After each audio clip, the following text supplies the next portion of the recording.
The chandeliers of the grand ballroom at the Plaza Hotel were vibrating. It wasn't from the wind outside. It was from the tension inside. This was the annual Starlight Gala, a polite fiction where New York's elite pretended to care about charity, while the city's underworld cemented alliances over champagne and caviar. At the center of it all stood Sandro Moretti. At 32, Sandro was the youngest Don in the history of the five families. He wore a bespoke Tom Ford tuxedo that cost more than most people's cars, and his face was a mask of bored indifference. He didn't enjoy these parties. He tolerated them. "Senator William Halloway is asking for a moment of your time, sir," Marcel Stone, Sandro's consigliere and oldest friend, whispered. Marcel was built like a linebacker. His blonde hair buzzed short, contrasting with Sandro's dark, brooding Italian features. "Tell Halloway, unless he has the zoning permits for the docks, I'm busy," Sandro murmured, swirling his scotch. Suddenly, the air shifted. The heavy oak doors at the back of the ballroom burst open. A child's scream pierced the low hum of conversation. It was Leo, Sandro's 5-year-old nephew, the son of his late brother. Since the car bomb that took his brother's life 6 months ago, Leo had been Sandro's ward, and the only thing in the world Sandro actually cared about. Leo was sprinting through the crowd, his small tuxedo disheveled, tears streaming down his face. Behind him, 3 panic-stricken nannies and 2 armed bodyguards were trying to catch him without causing a scene. But Leo was hysterical. He was in the grip of a night terror, wide awake, but seeing monsters. "No, no, let me go!" Leo shrieked, knocking over a tray of crystal flutes. The sound of shattering glass silenced the room. Sandro moved instantly. He didn't run. He stalked. The crowd parted like the Red Sea. But before Sandro could reach the boy, Leo crashed into a catering cart. A server, a young woman with chestnut hair pulled back in a severe, messy bun, dropped to her knees. She didn't flinch at the crashing glass. She didn't look at the armed guards rushing toward her. She just caught the boy. "Get away from him!" One of the guards, a massive man named Rourke, shouted, reaching for his holster. The girl ignored the gun. She ignored the room. She looked directly into Leo's panicked eyes. The boy was hyperventilating, his face turning purple. He was thrashing, fighting an invisible enemy. She grabbed his small shoulders, her grip firm but gentle. And then she spoke. "Calmati, piccolino. Guardami. Calm down, little one. Look at me." The accent was perfect. It wasn't the Americanized Italian of New Jersey. It was the deep, rolling cadence of the old country. Specifically, the rocky coast of Palermo. Leo blinked, his screams choking off into a sob. But he was still shaking. The girl pulled him against her chest, burying his face in the rough cotton of her uniform. She began to rock him back and forth, and then softly, barely audible over the gasps of the crowd, she began to sing. "Dormi, dormi, bel bambino. La stella brilla nel cuscino."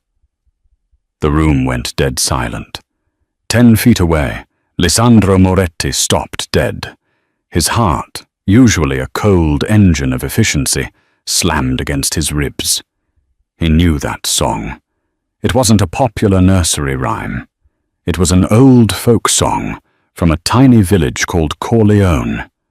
It was the song his mother, Isabella Moretti, used to sing to him and his brother before she died of cancer 20 years ago. It was a song that belonged to the dead. The girl continued to hum, stroking Leo's hair. The boy's body went limp, the tension leaving him as he listened to the melody. Within 10 seconds, the heir to the Moretti empire was asleep in the arms of a waitress. Sandro stared at her.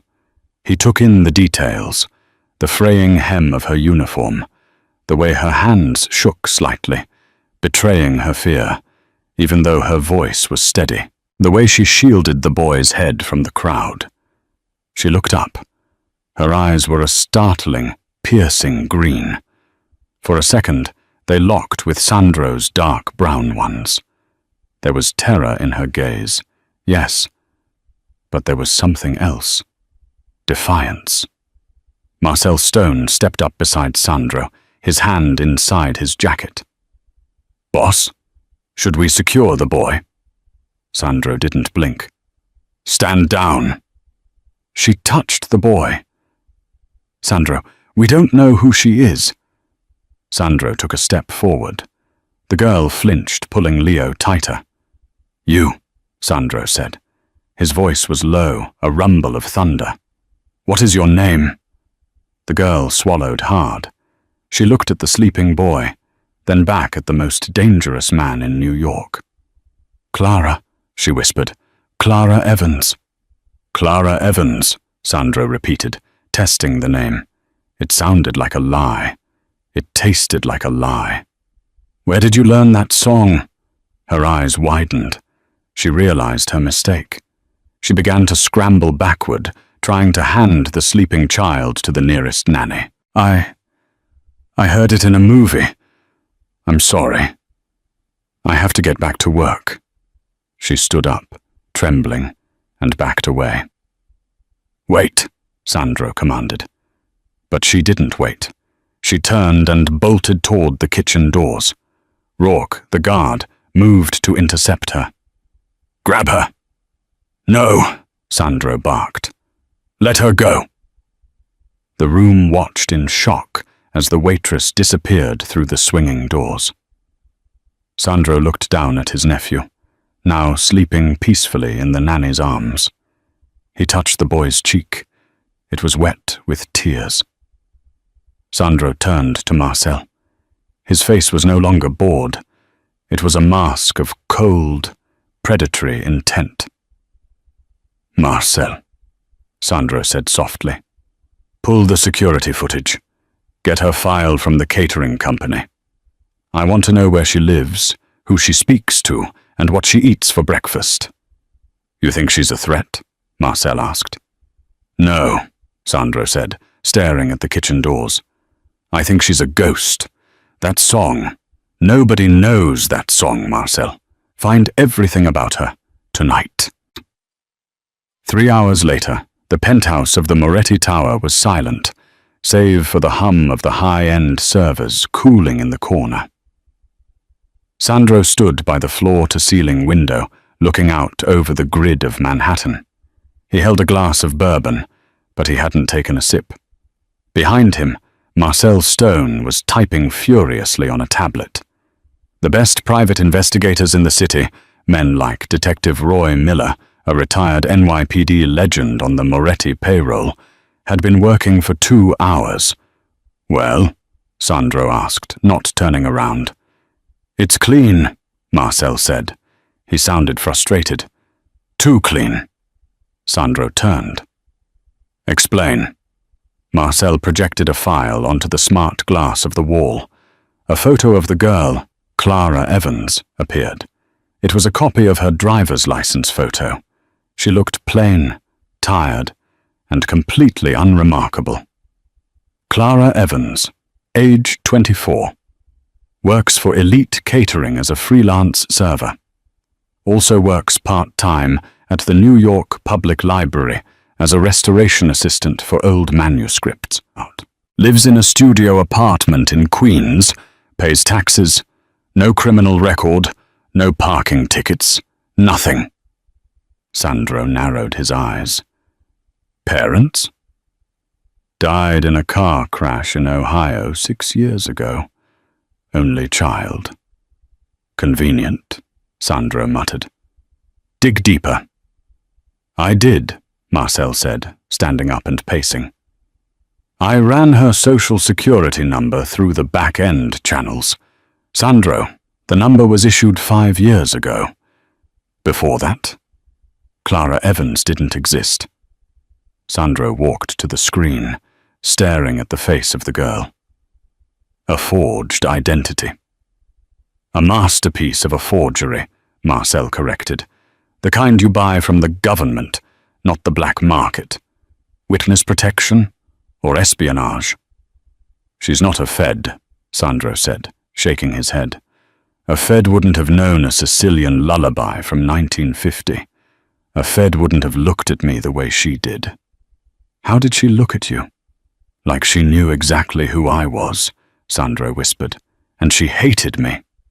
Sandro finished his drink in one swallow. The mystery was burning him.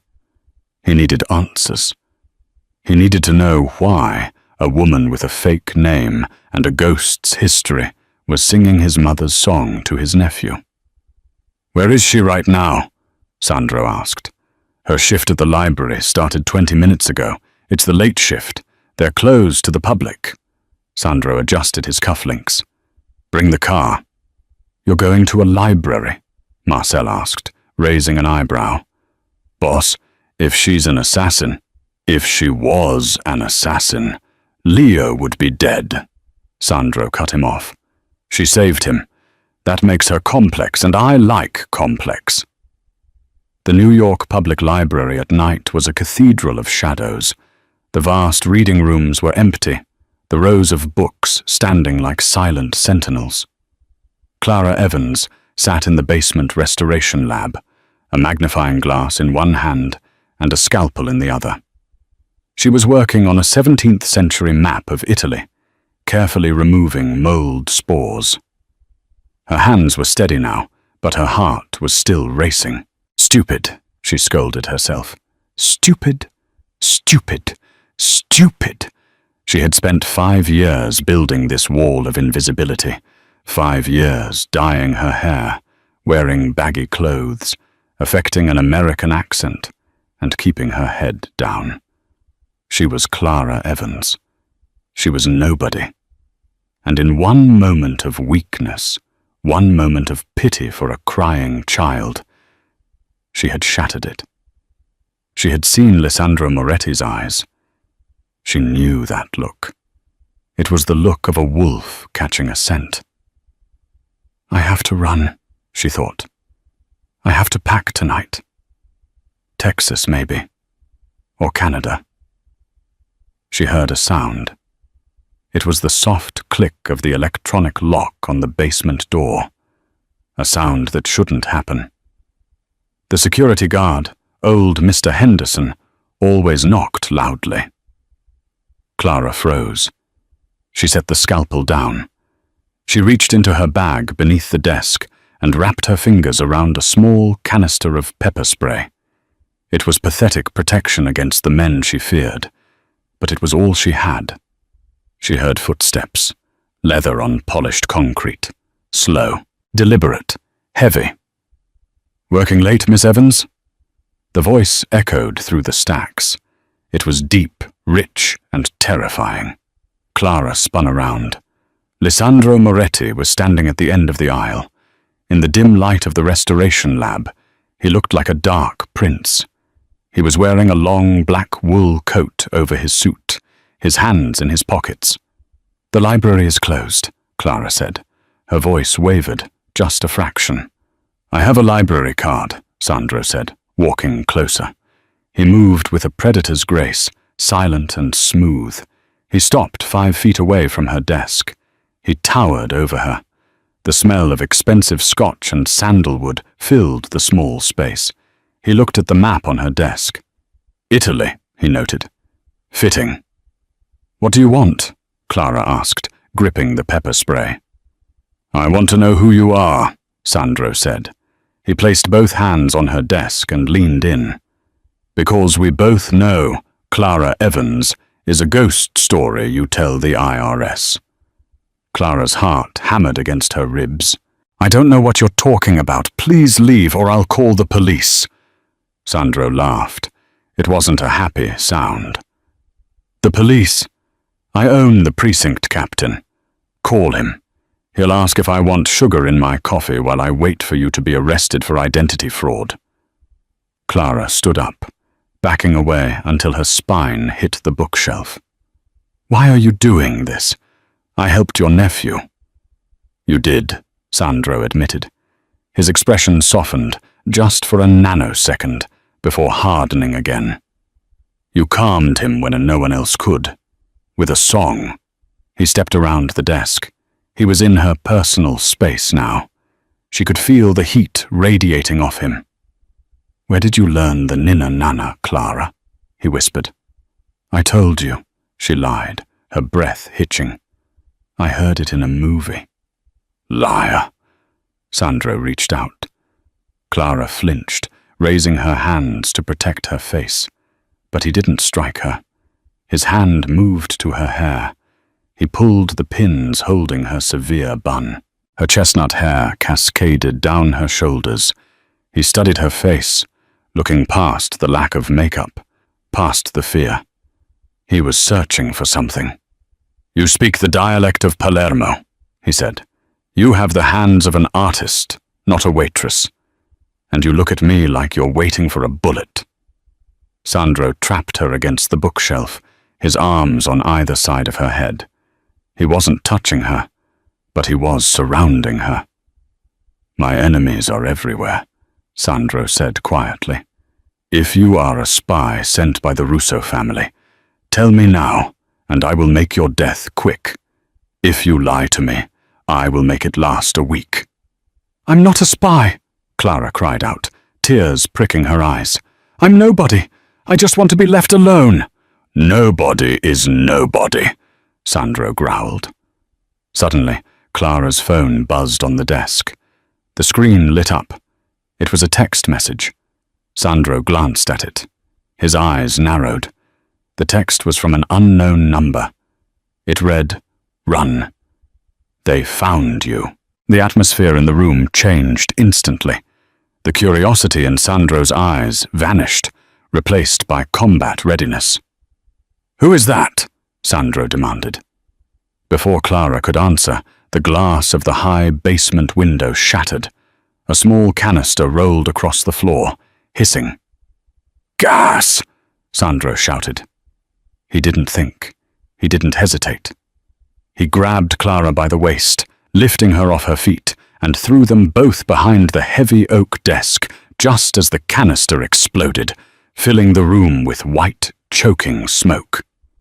"Stay down," Sandro ordered, covering Clara's body with his own. He pressed a handkerchief to his mouth and forced her face into his coat. Gunfire erupted. Suppressed shots. Foot, foot, foot. Books exploded off the shelves above them, showering them in confetti of paper and leather. "Who are they?" Clara screamed, coughing into his chest. "Not my men," Sandro growled. He drew a sleek, black Beretta from a holster beneath his coat. He checked the chamber in one fluid motion. "Which means they're here for you." Sandro peeked over the desk. 3 men in tactical gear and gas masks were descending the stairs, sweeping the room with submachine guns. They weren't moving like street thugs. They were moving like professionals. Mercenaries. "Can you run?" Sandro asked, looking down at her. Clara was trembling, her eyes wide with shock. I think so." "Good. Because if we stay here, we die." Sandro fired 2 shots. Both hit the lead mercenary in the chest plate, knocking him backward. It bought them a second. "Move! To the back exit!" Sandro shoved her toward the dark corridor, leading to the archives. Clara scrambled up, her legs feeling like jelly. She ran. She could hear the heavy boots of the killers pounding behind them. Bullets chipped the stone walls around her head. Sandro was right behind her, firing blindly behind him to keep their heads down. They burst through the rear fire exit into the alleyway. The cold New York air hit them like a slap. "My car is around the corner," Sandro panted. He holstered his gun and grabbed her hand.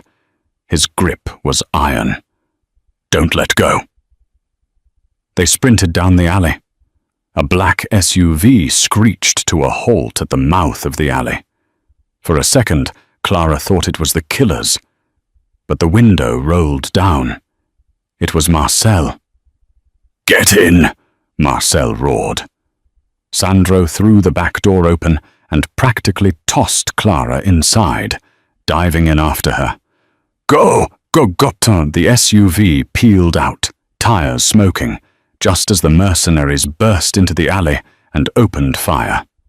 The rear window of the SUV shattered, raining safety glass over Clara. She screamed, curling into a ball on the leather floor. "Marcel, evasive maneuvers. Get us to the safe house in the Hamptons," Sandro barked. He pulled a first aid kit from under the seat. The car swerved through traffic, running red lights. Sandro turned to Clara. She was shaking violently, shards of glass in her hair. "Are you hit?" he asked, his voice urgent. He ran his hands over her arms and shoulders, checking for blood. "No, I don't think so," she stammered. She looked at him. The Mafia boss was gone. This was a soldier. "Good," Sandro said. He sat back, straightening his coat. The cold mask returned. He looked at her with a mixture of suspicion and fury. "Who sent those men, Clara?" "I don't know," she cried. "They were professionals. They knew you were there. They had a tactical entry plan. You aren't a waitress. You aren't a librarian." Sandro leaned forward, his face inches from hers. The adrenaline was fading, leaving a dangerous intensity in the car. "You are coming with me. Not to jail. Not to the police. You are coming to my house," Sandro said, "and you aren't leaving until I know every single secret you have hidden in that pretty head of yours."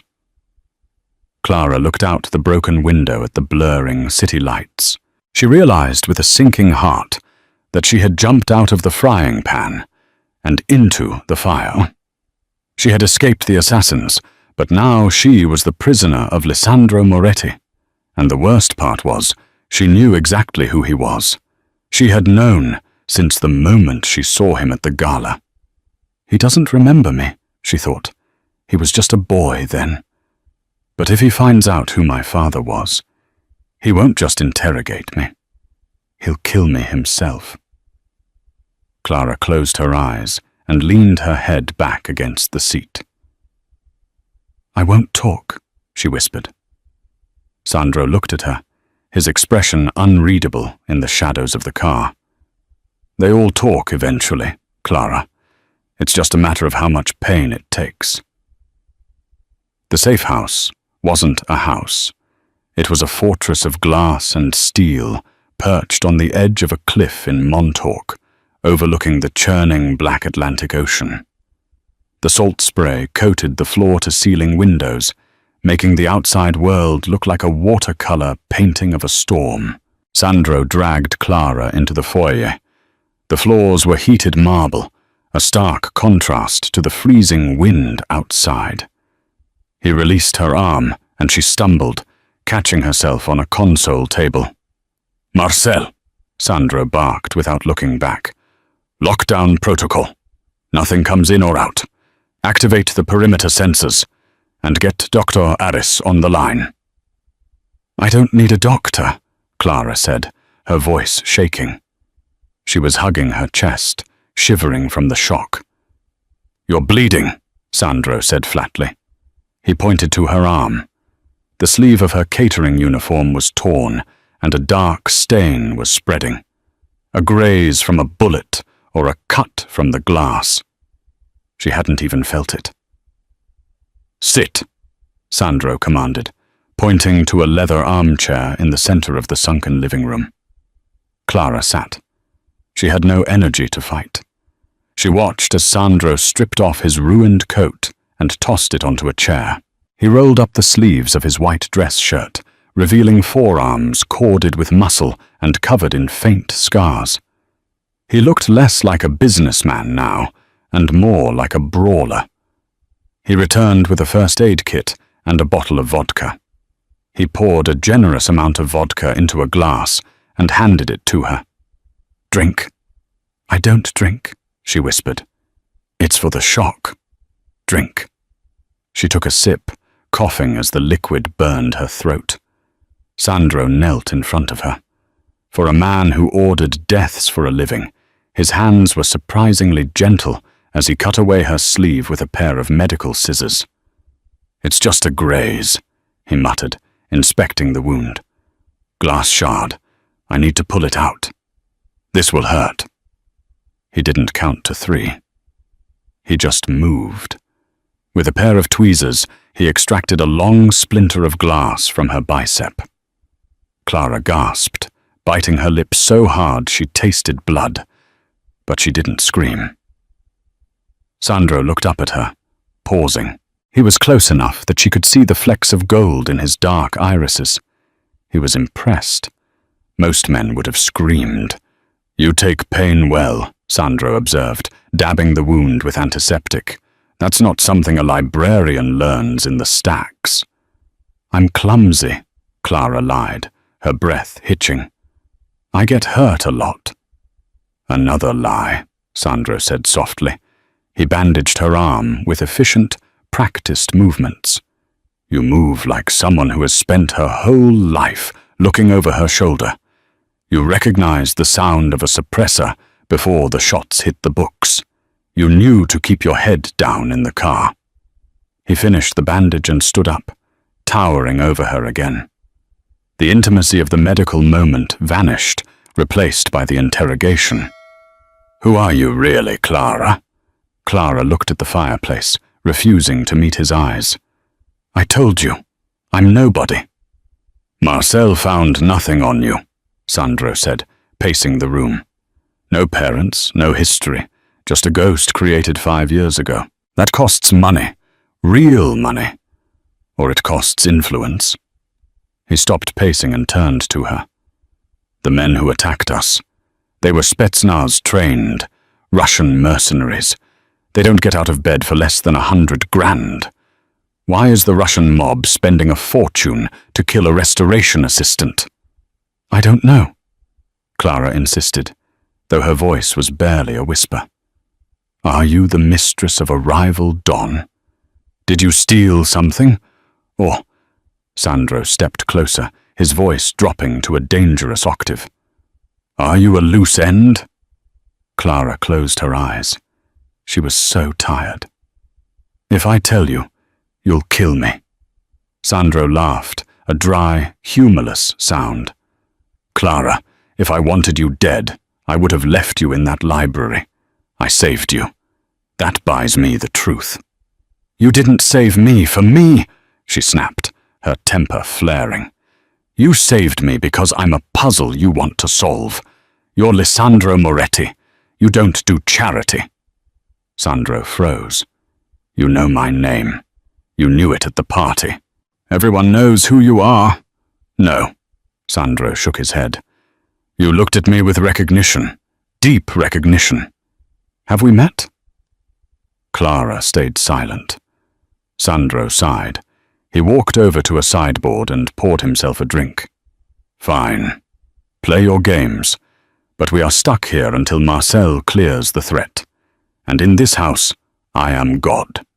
You'll eat when I say, sleep when I say, and talk when I'm ready to listen." He tossed a heavy wool blanket at her. "Sleep on the couch. Don't try the doors, they're alarmed. If you step outside, the automated security dogs will tear you apart before you reach the gate." He turned to leave, walking toward the spiral staircase. "Sandro," she called out. It was the first time she used his first name. He paused, hand on the railing. "Thank you," she said, her voice small. "For Leo. For saving me." Sandro didn't look back. "Save your thanks. You might need them for when I find out who you really are." The next morning broke grey and cold. Clara woke up to the smell of espresso and bacon. For a disorienting second, she thought she was back in her tiny apartment in Queens. Then she saw the ocean through the massive windows and the man sitting at the kitchen island reading a newspaper. Sandro was wearing a black cashmere sweater and jeans. He looked domestic, almost normal, if you ignored the 9mm pistol sitting next to his coffee cup. "Eat," he said, sliding a plate of eggs toward the empty stool across from him. "You need your strength." Clara sat down cautiously. She was starving. She ate in silence, feeling his eyes tracking her every movement. "Marcel is back," Sandro said suddenly. Clara froze, her fork halfway to her mouth. The front door beeped and unlocked. Marcel Stone walked in. He looked exhausted, his suit rumpled. He was holding a yellow manila envelope. He didn't look at Clara. He looked strictly at Sandro. "We need to talk, boss. Private." "She stays," Sandro said, taking a sip of coffee. "Whatever you found, she knows it already. Let's hear it." Marcel hesitated, shifting uncomfortably. "Sandro, this isn't good. The DNA results from the glass on her uniform came back. We ran it through the ancestral database, the one we use to track bloodlines." Clara put her fork down. Her heart was hammering so hard she thought it would crack her ribs. This is it, she thought. This is the end. "Who is she?" Sandro asked. Marcel took a deep breath. "Her name isn't Clara Evans. Her name is Giulia D'Amico." The silence that followed was heavy enough to crush bones. Sandro's face went completely blank. The temperature in the room seemed to drop 20 degrees. He slowly set his coffee cup down. "D'Amico," Sandro repeated. The name was a curse. "She is the daughter of Carlo D'Amico," Marcel continued, his hand hovering near his jacket pocket where his gun was. "The former underboss, the man who betrayed your father, the man who sold the Moretti roots to the Russians 20 years ago and started the War of the Five Boroughs." Sandro stood up slowly. The domestic atmosphere evaporated. He was the capo again. He looked at Clara, Giulia, with a look of pure betrayal. "Your father," Sandro said, his voice terrifyingly calm, "killed my uncle. He crippled this family. He was a rat." "He was my father," Clara whispered, standing up to face him. She didn't back down. "And he's dead. You people killed him 15 years ago." "We didn't kill him," Sandro roared, slamming his hand on the marble counter. The noise echoed like a gunshot. "He ran. He took $5 million of our money, the encryption keys to our offshore accounts, and he ran. We thought he died in a plane crash in Mexico, but clearly that was a lie, too, if you're here." Sandro rounded the island, advancing on her. "Where is he?" Sandro demanded. "Is he alive? Is that why you're here? To finish what he started?" "He's dead," Clara screamed back, tears spilling over. "He died of a heart attack in a motel room in Ohio 6 years ago. That's why I came back. I had nowhere else to go." "Liar." Sandro grabbed her shoulders. "You've been hiding for 5 years. Why? If he's dead, why hide?" "Because of the Russians," she cried. "My father didn't just steal from you, Sandro. He stole from them too. He double-crossed everyone. That's why we ran. That's why I grew up in motel rooms, dyeing my hair every 6 months, learning how to strip a gun before I learned how to do algebra. He ruined my life." She was sobbing now, the years of fear pouring out. "I hate him as much as you do. He made me a target from the day I was born. I just wanted a normal life. I just wanted to be a librarian. I wanted to be safe." Sandro stared at her. He saw the raw honesty in her pain. He saw the little girl who had been dragged into a life of crime she didn't choose. The lullaby, Sandro realized, his grip on her softening slightly. Your father. He and my father were best friends before the betrayal. They grew up in Corleone together. That's why you know the song. My mother taught it to his wife. Clara nodded, wiping her eyes. My mother used to sing it, before she died in the crash. Sandro let her go.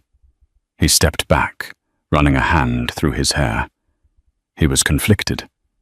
By all the laws of the Mafia, Omerta, she was an enemy. The blood of a traitor ran in her veins.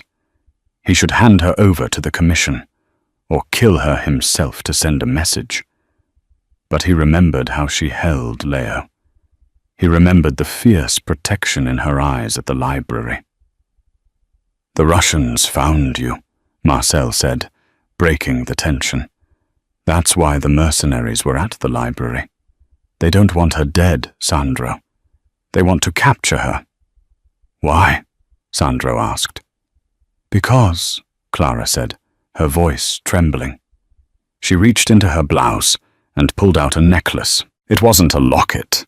It was a small titanium cylinder on a silver chain.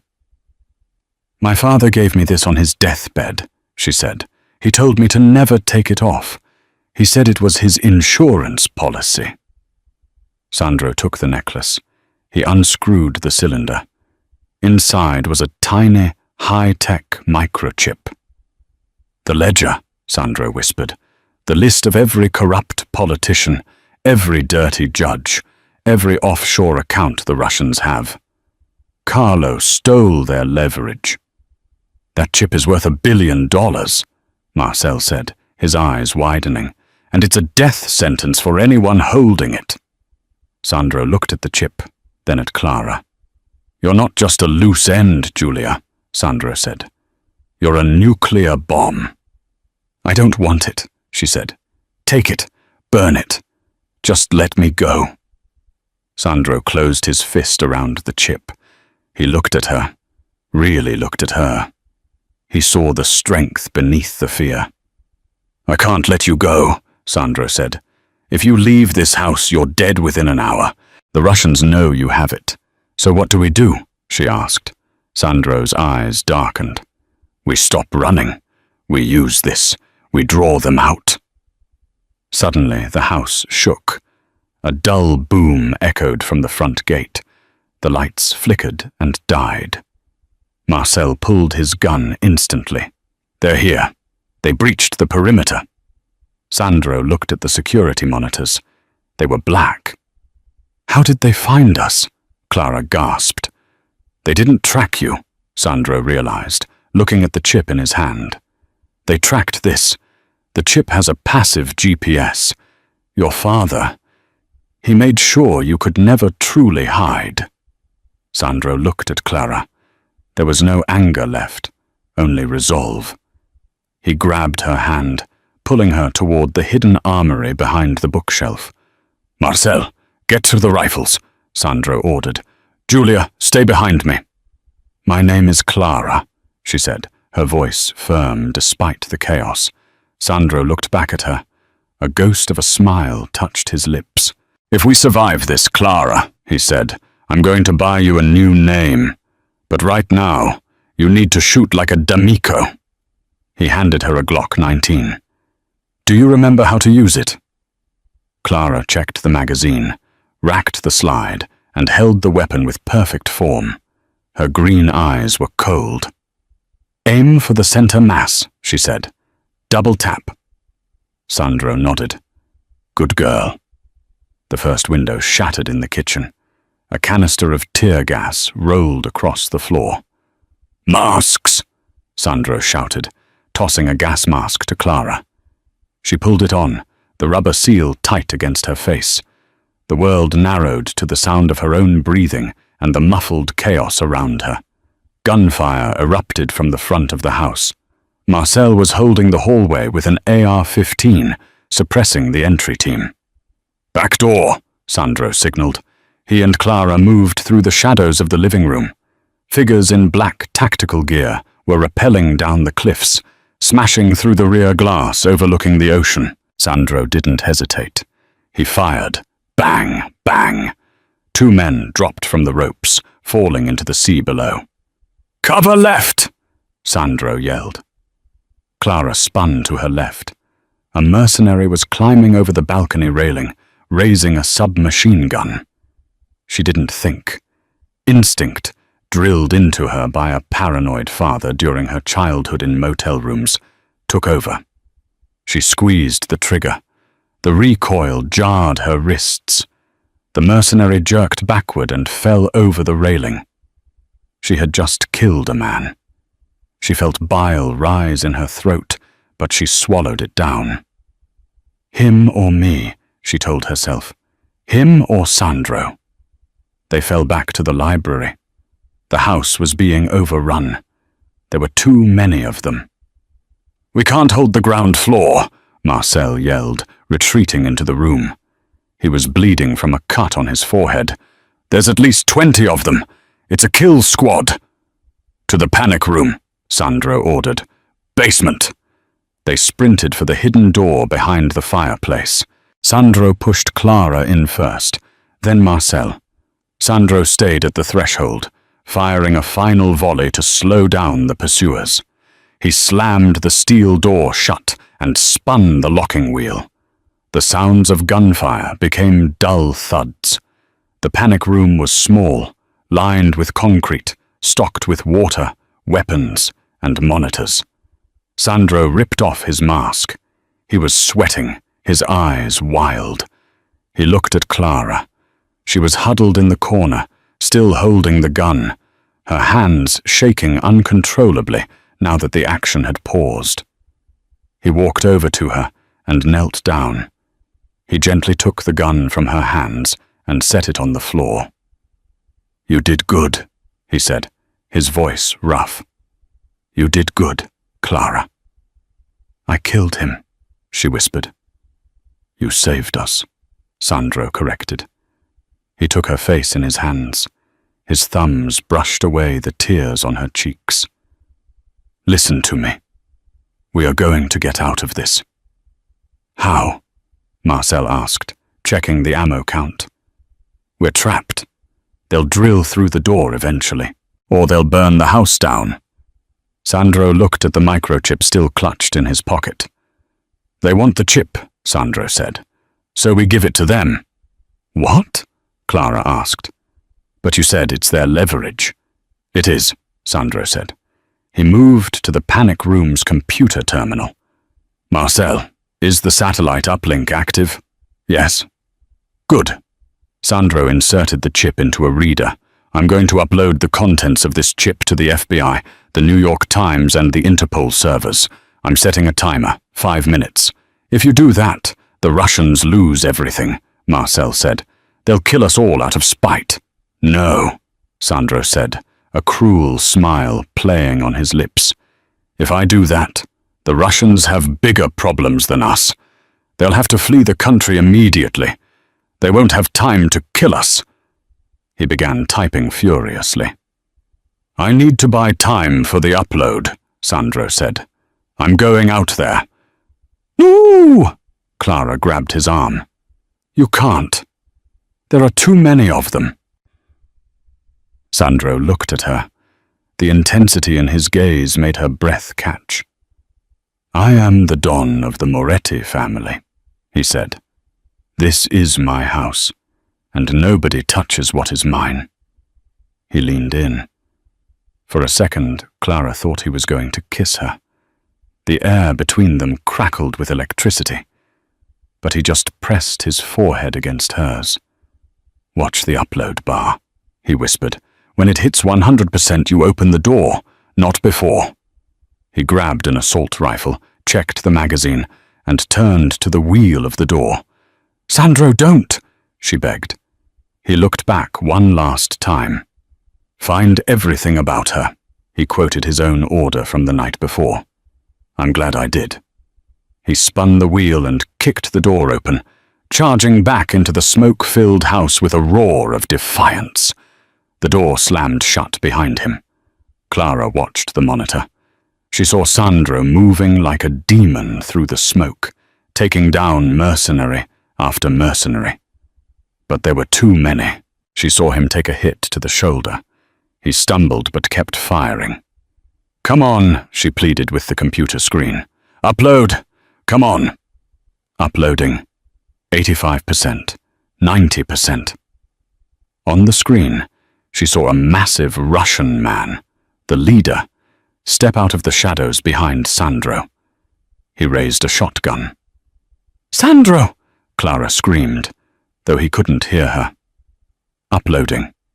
98%. 100%. Upload. Complete. Clara didn't wait. She hit the door release. She wasn't going to let him die. She was the daughter of a traitor, but she was done running. She grabbed the Glock from the floor and ran into the darkness after him. The steel door of the panic room hissed open, breaking the seal of safety. The air that rushed in wasn't air at all. It was a toxic cocktail of drywall dust, burning upholstery, and the metallic tang of vaporized lead. Clara Evans, no, Julia D'Amico, stepped into the hallway. The Glock 19 felt heavy in her hand, a cold weight that seemed to vibrate with its own dark energy. Her heart wasn't racing anymore. In the silence of the panic room, watching the security feed die, something inside her had snapped. The terrified librarian who worried about late fees and overdue books had been left behind in the dark. The woman walking into the smoke was the daughter of a traitor raised in the crosshairs who had finally decided to stop running. She moved low, hugging the wall, her feet crunching softly on the debris. The noise of the firefight in the main living room was deafening, a chaotic symphony of automatic fire and shattering glass. She reached the archway leading to the sunken living room and froze. The scene before her was a masterpiece of destruction. The floor-to-ceiling windows, which had once framed the Atlantic Ocean, were gone. The wind howled through the jagged frames, whipping the smoke into swirling eddies. Through the haze, she saw him. Lisandro Sandro Moretti was fighting like a cornered lion. He was crouched behind the remains of a marble kitchen island, his white shirt now a ruin of crimson and ash. His left arm hung uselessly at his side, blood dark and slick soaking the fabric from shoulder to elbow. He was pale, his movements slowing, the loss of blood sapping the lethal grace she had seen earlier. He was firing his assault rifle one-handed, bracing the stock against his hip, suppressing 3 mercenaries who were advancing from the foyer. He was shouting defiance, a stream of Italian curses that were lost in the roar of gunfire. But he was tunnel-visioned. He was so focused on the threat in front of him that he didn't see the shadow detaching itself from the darkness of the staircase behind him. It was Volkov. The Russian commander was a giant of a man, his tactical vest scarred by shrapnel. He moved with terrifying silence for someone of his size. He didn't rush. He walked with the slow, deliberate gait of an executioner who knows the verdict has already been read. Sandro's magazine clicked dry. He dropped behind the marble cover to reload, fumbling with the fresh mag using only one hand. Volkov smiled. It was a wet, gruesome sound. He raised a sawn-off shotgun, leveling it directly at the back of Sandro's skull. The distance was less than 10 feet. At that range, there would be nothing left to identify. "Do svidania, Moretti," Volkov grunted, his finger tightening on the trigger. Time seemed to fracture. In that split second, Clara saw her entire life, the motels, the fear, the the hiding, burn away. She heard her father's voice, a ghost from a decade ago, teaching her how to hold a pistol in a damp basement in Ohio. Breathe, Julia. The gun is just an extension of your will. Hesitation is the only thing that kills you. She didn't hesitate. She didn't think. She simply became what she was born to be. Clara stepped out from the archway, planting her feet shoulder-width apart. She raised the Glock, locking her elbows to absorb the recoil. She didn't aim for the center mass. The body armor Volkov wore would eat a 9mm round for breakfast. She aimed for the space between his ear and his jaw. She exhaled. The world went silent. Bang! The shot was a sharp, cracking whip sound that cut through the deeper boom of the assault rifles. Volkov's head snapped violently to the right. A mist of red sprayed across the pristine white wall behind him. The shotgun blasted harmlessly into the ceiling, bringing down a shower of plaster as the giant Russian crumbled. He hit the floor with the heavy, wet thud of dead weight. Sandro spun around, shoving a fresh magazine into his rifle, his eyes wild, expecting a new flanker. He saw the dead Russian at his feet. He saw the smoking shotgun. Then he looked up. Through the drifting smoke, he saw her. She was standing amidst the wreckage, the gun still raised, her chest heaving. Her hair was wild, her face smeared with soot, but her green eyes were burning with a cold, terrifying fire. She didn't look like a victim. She looked like an avenging angel carved out of marble. The remaining mercenaries, realizing their commander was down and their comms were screaming about the FBI leak, broke. The morale shattered. They turned and fled, scrambling out the broken windows and into the night, abandoning the contract that had just become a suicide mission. The silence that descended on the house was heavy, broken only by the crackle of small fires and the howling wind from the ocean. Clara lowered the gun slowly. Her hands started to shake, the adrenaline dumping out of her system all at once. Her knees buckled, and she sank to the floor, sitting amidst the broken glass and shell casings. Sandro pushed himself up. He stumbled, gripping his wounded shoulder, leaving a trail of blood droplets on the white marble. He didn't walk to the door to check for enemies. He walked to her. He dropped to his knees in front of her, ignoring the pain in his arm. His breathing was ragged. He looked at her as if he was seeing her for the first time. "You came back," he rasped, his voice rough with smoke and shock. "I gave you an order. I told you to stay inside." "You were going to die," she whispered, her voice trembling. She reached out, her hand hovering over the dark stain on his shoulder. "Sandro, there's so much blood." "It's nothing," he lied, though his skin was grey.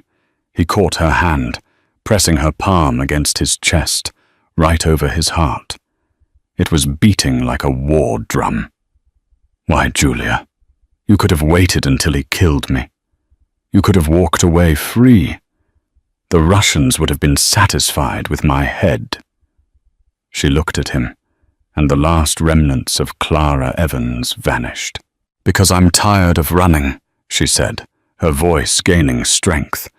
"I'm tired of being afraid. And because I couldn't watch you die. Not after you came into the dark to find me." Sandro stared at her. For years he had been the apex predator of the New York, surrounded by men who feared him and women who wanted his money. He had never known an equal. Until now. He had hunted down a librarian and found a warrior. "My mother used to tell me stories about the women of Corleone," Sandro said softly, a ghost of a smile touching his bloodied lips. "She said they were made of lava and iron, that they were the only ones strong enough to hold the fire without burning. I never believed her. Until tonight." He leaned forward. The space between them crackled with an intensity that had nothing to do with the violence around them. "You aren't a D'Amico," Sandro whispered fiercely. "You are something else entirely." He reached out with his good hand, burying his fingers in her hair, pulling her toward him.